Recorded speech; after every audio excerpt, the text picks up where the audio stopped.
ఒకప్పుడు కష్టపడితే అసాధ్యమంటూ ఏది ఉండదని నిరూపించిన యువకుడు కానిస్టేబుల్గా ఉద్యోగం చేస్తూ ఎన్నో అవమానాలు ఆటుపోట్లు ఎదుర్కొని చివరకు సివిల్స్లో విజయం సాధించి ఐపీఎస్ హోదా దక్కించుకున్నాడు. ఎందరికో స్ఫూర్తిగా నిలిచిన ఆ ప్రయాణం ఇప్పుడు సంచలన ఆరోపణలు, పోలీస్ కేసులు, ఆత్మహత్యాయత్నంతో ఒక్కసారిగా చీకట్లోకి వెళ్ళిపోయింది. జాతీయ పోలీస్ అకాడమీలో అసలు ఏం జరిగింది? ఒక మహిళా ట్రైనీ ఐపీఎస్ చేసిన ఫిర్యాదులో ఉన్న ఆరోపణలేంటి? ఆ ఫిర్యాదు జరిగిన పరిణామాలు ఎలా ఈ స్థాయికి చేరుకున్నాయి? Let's watch.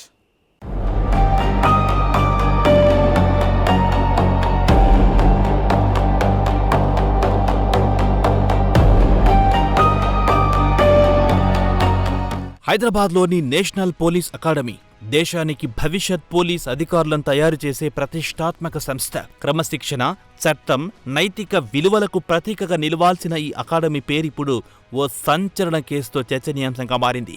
ఇద్దరు ట్రైనీ ఐపీఎస్ అధికారుల మధ్య జరిగిన పరిణామాలు ఇప్పుడు పోలీస్ వ్యవస్థలోనే హాట్ టాపిక్గా మారాయి. ప్రకాశం జిల్లాకు చెందిన ట్రైనీ ఐపీఎస్ ఉదయకృష్ణారెడ్డి కర్ణాటకకు చెందిన ఓ మహిళా ట్రైనీ ఐపీఎస్తో కలిసి శిక్షణ పొందుతున్నారు. అయితే జూన్ చివరి వారం నుంచి తనను ఉదయకృష్ణారెడ్డి లైంగికంగా వేధిస్తున్నారని, అసభ్యకర సందేశాలు పంపుతున్నారని, పలుమార్లు అనుచితంగా ప్రవర్తించారని బాధితురాలు అత్తాపూర్ పోలీసులకు ఫిర్యాదు చేశారు. ఆమె ఫిర్యాదు ఆధారంగా పోలీస్ కేసు నమోదు చేసి దర్యాప్తు ప్రారంభించారు.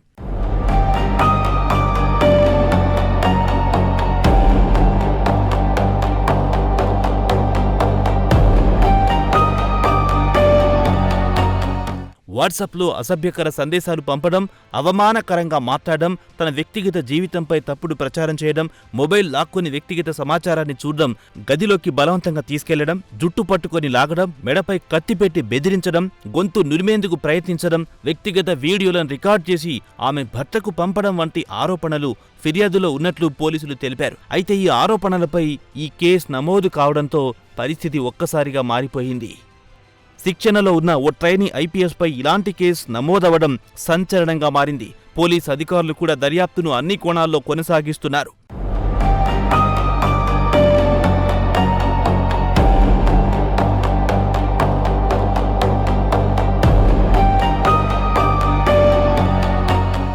అయితే ఈ ఘటన వెలుగులోకొచ్చిన కొద్ది గంటల్లోనే మరో కీలక పరిణామం చోటు చేసుకుంది.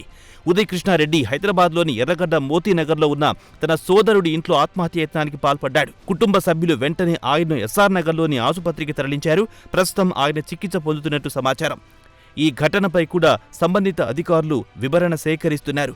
ఒక కేసు, రెండు విభిన్న కోణాలు, ఒకవైపు లైంగిక వేధింపుల ఫిర్యాదు, మరోవైపు ఆత్మహత్యయత్నం. ఈ రెండు పరిణామాలు సమాజంలో అనేక ప్రశ్నలు లేవనెత్తుతున్నాయి. చట్టం ముందు ప్రతి ఫిర్యాదు తీవ్రంగా పరిగణించాల్సిందే. అదే సమయంలో ప్రతి ఆరోపణకు సంబంధించి నిష్పక్షపాత దర్యాప్తు కూడా అంతే అవసరం. అందుకే ఈ కేసులో భావోద్వేగాల కంటే ఆధారాలకి ప్రాధాన్యం ఉంటుంది.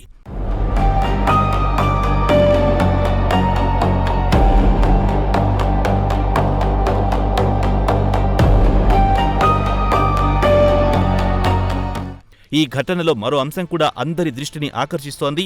ఉదయకృష్ణారెడ్డి జీవితం ఒకప్పుడు ఎంతో మందికి స్ఫూర్తిగా నిలిచింది. చిన్నతనంలోనే తల్లిదండ్రులను కోల్పోయి నానమ్మ వద్ద పెరిగి ప్రభుత్వ పాఠశాలలో చదివి కూరగాయలు అమ్ముతూ జీవితం సాగించి కానిస్టేబుల్గా ఉద్యోగం చేసి ఆ తర్వాత సివిల్స్లో విజయం సాధించి ఐపీఎస్గా ఎంపికయ్యారు. ఎన్నో అపజయాల తర్వాత సాధించిన ఆ విజయం ఒక ఆదర్శ కథగా నిలిచింది. ఇప్పుడు అదే వ్యక్తి తీవ్ర ఆరోపణలు ఎదుర్కొంటూ ఉండడం అనేక మందిని ఆశ్చర్యానికి గురి చేస్తోంది. అయితే ఒక వ్యక్తిగత విజయాలు ప్రస్తుత కేసులో సాక్ష్యాలుగా కావు. అలాగే నమోదైన ఆరోపణలే తుది నిజమని కూడా చెప్పలేవు. చట్టం ప్రతి ఒక్కరికి సమానమే. బాధితురాలు చేసిన ఫిర్యాదు పూర్తి స్థాయిలో దర్యాప్తు జరగాలి. ప్రస్తుతం ఈ కేసులో అనేక అంశాలు దర్యాప్తు దశలో ఉన్నాయి. డిజిటల్ సాక్ష్యాలు ఏం చెబుతున్నాయి? ఆరోపణలకు మద్దతుగా ఎలాంటి ఆధారాలు లభిస్తున్నాయి? సంబంధిత వ్యక్తుల వాంగ్మూలాలు ఎలా ఉన్నాయి? అకాడమీ పరిసరాల్లో జరిగిన పరిణామాలపై ఇతర ట్రైనీల సమాచారం ఏంటి? ఆత్మహత్య యత్నానికి దారితీసిన పరిస్థితులు ఏంటి? ఈ ప్రశ్నలన్నింటికీ సమాధానం వెతుకుతున్నారు పోలీస్ ఉన్నతాధికారులు.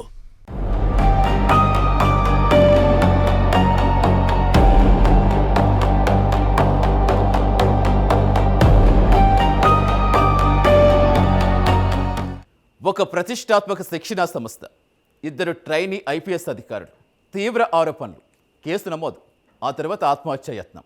ఈ మొత్తం పరిణామాలు దేశవ్యాప్తంగా చర్చకు దారితీస్తాయి. ప్రస్తుతం ఈ కేసులో వినిపిస్తున్న ప్రతి అంశం దర్యాప్తు పరిధిలోనే ఉంది.